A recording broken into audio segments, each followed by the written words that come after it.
Cancer Healer Center, a new beginning.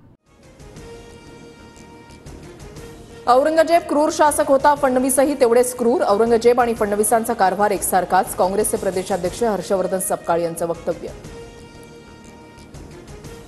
फडणवीसांना Aurangzeb म्हणणं म्हणजे सूर्यावर थुंकण्याचा बालिश प्रयत्न. मात्र महाराष्ट्रातील जनता सुज्ञ. काँग्रेस आणि हर्षवर्धन सपकाळांना जागा दाखवेल. फडणवीसांवरील टीकेला बावनकुळेंचं प्रत्युत्तर.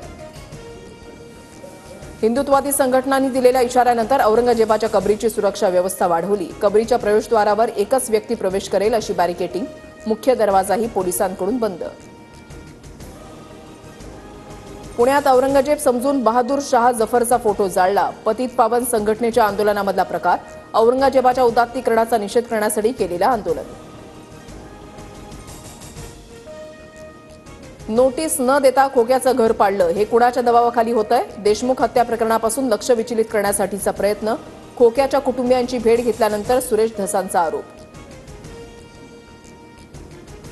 सुरेश धसांकडून ढाकणे कुटुंबियांना उपचारासाठी मदत करण्याचं आश्वासन. अतिशय रानटी आणि चुकीच्या पद्धतीनं मारहाण झाली. सतीश भोसलेवर कारवाई होणार. धसांची ठाकणे कुटुंबियांना ग्वाही. आरोपी सतीश भोसले उर्फ खोक्याचं घर पेटवणं आणि कुटुंबियांना मारहाण केल्याप्रकरणीही गुन्हा दाखल. अनोळखी 20 ते 25 जणांवर शिरूर कासार पोलीस ठाण्यामध्ये गुन्हा दाखल. माजी खासदार भास्करराव खतगावकर आणि सून मिनल खतगावकर अजितदादांच्या राष्ट्रवादीमध्ये प्रवेश करणार. 23 मार्चला अजितदादांच्या उपस्थितीमध्ये पक्षप्रवेश सोहळा. खतगावकर हे भाजप नेते अशोक चव्हाणांचे मेहुणे.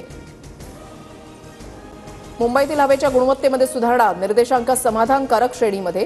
78 ते 100च्या मध्ये निर्देशांक असल्यानं मुंबईकरांसाठी दिलासादायक बाब. Cancer Healer Center, a new beginning.